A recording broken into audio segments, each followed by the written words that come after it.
Hello students, आज के इस वीडियो में एक्सरसाइज 2.3 का क्वेश्चन नंबर 11 डिस्कस करेंगे। आइए देखते हैं सवाल। सवाल है, एक नाव धारा की दिशा में एक घाट से दूसरे घाट तक जाने में 9 घंटे लगाती है। धारा की विपरीत दिशा में यही दूरी 10 घंटे में पूरी करती है। यदि धारा की चाल 1 किलोमीटर प्रति घंटा हो तो शांत जल में नाव की चाल एवं दोनों घाटों के बीच की दूरी ज्ञात करिए। निकालना क्या है इसमें? शांत जल में नाव की चाल निकालना है और घाटों के बीच की दूरी निकालना है। घाटों के बीच की दूरी बताना है इस सवाल में आपको। ये देखते हैं, जो सब दिया उसको लिख देते हैं। एक घाट से दूसरे घाट तक जाने में 9 घंटे का समय लगता है। धारा की दिशा में जाने में 9 घंटे का समय लगता है। तो लिख सकते हैं हम इसको, हल धारा की दिशा में जाने में लगा समय। धारा की दिशा में जाने में लगा समय। तो धारा की दिशा में जब जाता है तो समय कितना लगता है? 9 घंटा। 9 घंटे का समय लगता है। और धारा के विपरीत दिशा में जब जाता है तो यही दूरी कितना घंटा में तय होता है? 10 घंटे में। तो धारा के विपरीत जाने में लगा समय। तो धारा की दिशा के जब विपरीत जाता है तो समय लगता है 10 घंटा। 10 घंटा। यदि धारा की चाल दिया हुआ है 1 किलोमीटर प्रति घंटा, धारा की चाल 1 किलोमीटर प्रति घंटा है। तो निकलना क्या? शांत जल में नाव की चाल लिख देंगे। शांत जल में नाव की चाल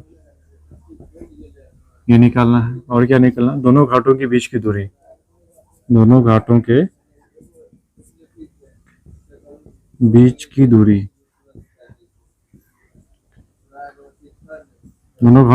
की दूरी बताना है ना। चलिए,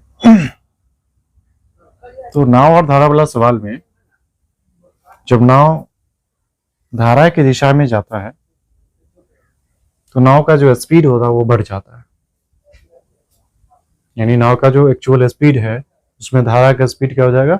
जुड़ जाएगा जब नाव धारा की दिशा में जा रहा हो। तो अगर नाव धारा के विपरीत दिशा में जा रहा है तो नाव का जो एक्चुअल स्पीड है वो क्या होगा? घट जाएगा। तो अगर नाव धारा के विपरीत दिशा में जा रहा है तो नाव के स्पीड में से माइनस हो जाएगा धारा का स्पीड। तो नाव शांत जल में नाव का चाल हमको पता करना है, दोनों घाटों के बीच की दूरी भी पता करना है। तो मान लेते हैं नाव शांत जल में नाव की जो चाल है वो x है। माना कि शांत जल में नाव की चाल, शांत जल में नाव की चाल, माना कि शांत जल में नाव की चाल बराबर x किलोमीटर प्रति घंटा। नाव की चाल मान लेते हैं x किलोमीटर प्रति घंटा। तो शांत जल में नाव का चाल x मान लिए। अब धारा की दिशा में जब नाव जाता है तो उसका स्पीड क्या हो जाएगा? तो लिखते हैं धारा की दिशा में नाव की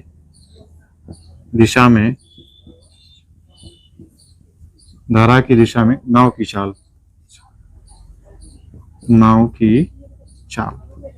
तो धारा की दिशा में जब नाव जा रहा हो तो उसका स्पीड क्या हो जाएगा? नाव शांत जल में जो नाव का स्पीड है x उसमें जुड़ जाएगा धारा का जो स्पीड है। धारा का स्पीड दिया हुआ है कितना? 1 किलोमीटर प्रति घंटा। तो x + 1 हो जाएगा किलोमीटर प्रति घंटा धारा की दिशा में नाव की चाल। अब धारा की विपरीत दिशा में जब नाव जाएगा तो क्या हो जाएगा? नाव का स्पीड कम हो जाएगा। तो धारा की दिशा में, धारा के विपरीत दिशा में, धारा की विपरीत दिशा में, धारा की विपरीत दिशा में नाव की चाल, नाव की चाल। तो धारा के विपरीत दिशा में जब नाव जाएगा तो उसका चाल क्या हो जाएगा? शांत जल में जो नाव का चाल है x, उसमें से माइनस हो जाएगा धारा का जितना स्पीड है। तो धारा का स्पीड है 1 किलोमीटर प्रति घंटा, तो x माइनस 1 किलोमीटर प्रति घंटा हो गया धारा की विपरीत दिशा में नाव की चाल।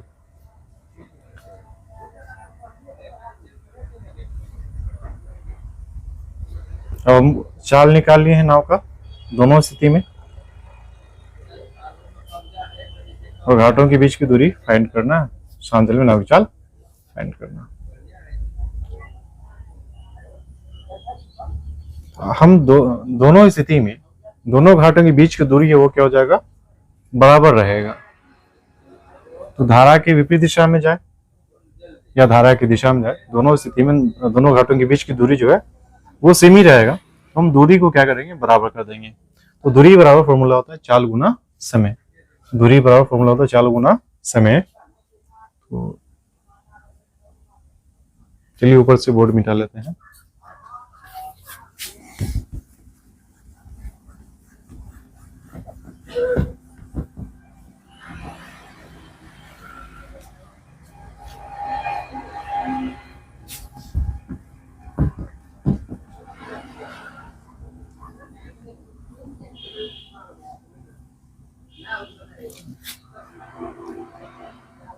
तो दोनों स्थितियों में जो दूरी है वो बराबर होगा, तो हम दूरी को बराबर कर लेते हैं। दूरी बराबर कर लेते हैं।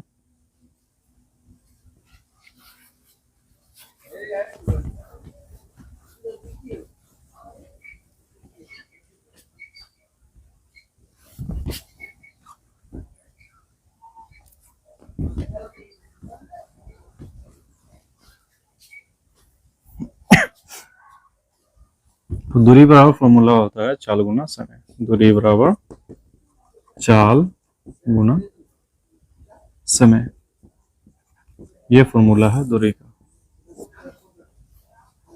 तो दूरी क्या हो जाएगा? चाल गुना समय। तो धारा की दिशा में एक बार नाव का जो चाल है उसके आधार पर निकाल लेते हैं दूरी। दूरी बराबर चाल गुना समय। तो x प्लस 1 चाल है गुना समय। तो धारा की दिशा में जब नाव जाता है तो उसको 9 घंटे का समय लगता है ना। धारा की दिशा में जब जाता है तो 9 घंटे का समय लगता है, तो 9 से गुना करेंगे। दूसरा, धारा की विपरीत दिशा में जब नाव जाता है तब जो समय लगता है ना, तब जो चाल है उसके बेसिस पे निकालते हैं दूरी। तो दूरी बराबर चाल गुना समय। तो चाल क्या है? धारा के विपरीत दिशा में x माइनस 1 गुना समय। चाल गुना समय। तो समय कितना है? जब धारा के विपरीत दिशा में नाव जाता है तो समय लगता है 10 घंटे का, 1 किलोमीटर प्रति घंटा चालो। तो धारा की विपरीत दिशा में यही दूरी 10 घंटे में पूरा करती है, तो 10 से गुना कर देंगे। तो दूरी बराबर चाल गुना समय। यहाँ भी चाल गुना समय। विपरीत दिशा में चाल x माइनस 1 था, 10 से गुना करेंगे तो दूरी आ जाएगा। अब दोनों दूरी तो बराबर होगा, तो हम हल करते हैं इसको। 9x प्लस 9 बराबर 10x माइनस 10। प्लस में 10x है, इधर आएगा तो माइनस 10x हो जाएगा। माइनस 10 है, प्लस 9 उधर जाएगा तो माइनस 9 हो जाएगा। 10 में से 9 घटाएंगे माइनस 1, x हो जाएगा यहाँ पे 10 9 19 हो जाएगा। माइनस माइनस कैंसिल हो जाएगा, x का वैल्यू आ जाएगा 19। x का वैल्यू आ गया हमारा 19। और x क्या माने थे? शांत जल में नाव की चलता x किलोमीटर प्रति घंटा, और हमको बताना है नाव की चाल शांत जल में। तो नाव की चाल शांत जल में x माने थे, x आ गया। तो एक आंसर तो हमारा यही हो गया, 19 किलोमीटर प्रति घंटा हो जाएगा। और क्या बताना है? दोनों घाटों के बीच की दूरी। दोनों घाटों के बीच की दूरी। तो दूरी का फॉर्मूला क्या? दूरी बराबर चाल गुना समय। तो दूरी बराबर चाल गुना समय। दूरी बराबर फॉर्मूला होता है चाल गुना समय। तो किसी भी चाल पे हम मान रख देंगे ये तो धारा की दिशा में जो नाव की चाल है उस चाल में भी हम वैल्यू पुट करेंगे तो हमें आ जाएगा आंसर, या इसमें भी वैल्यू पुट करेंगे तो आंसर आ जाएगा इस चाल में भी। तो किसी एक चाल में हम वैल्यू पुट करते हैं। तो धारा की दिशा में नाव की चाल है x+1, तो नाव की चाल x का वैल्यू कितना 19 + 1 20 हो गया अपना समय। तो धारा की दिशा में जो नाव की चाल है x+1 है, और जो समय लगता है धारा की दिशा में जाने में 9 घंटे का लगता है। तो 10 से गुना कर देंगे, सॉरी 9 से, तो 19 + 1 20 और गुना 9, 9 दूनी 18 0 180। तो दूरी कितना होगी 180 किलोमीटर, 180 किलोमीटर। और x का वैल्यू आया था 19 जो शांत जल में नाव की चाल था। तो हम लिख सकते हैं अतः शांत जल में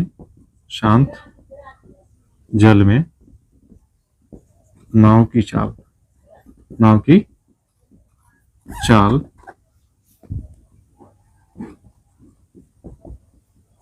शांत जल में नाव की चाल 19 किलोमीटर प्रति घंटा। शांत जल में नाव की चाल हो गया 19 किलोमीटर प्रति घंटा, और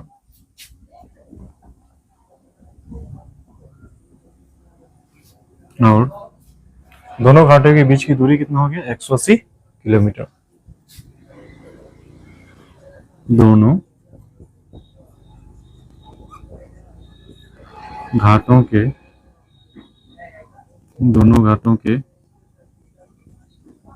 बीच की दूरी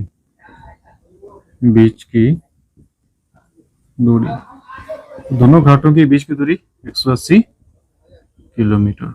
ये हो गया आपका आंसर।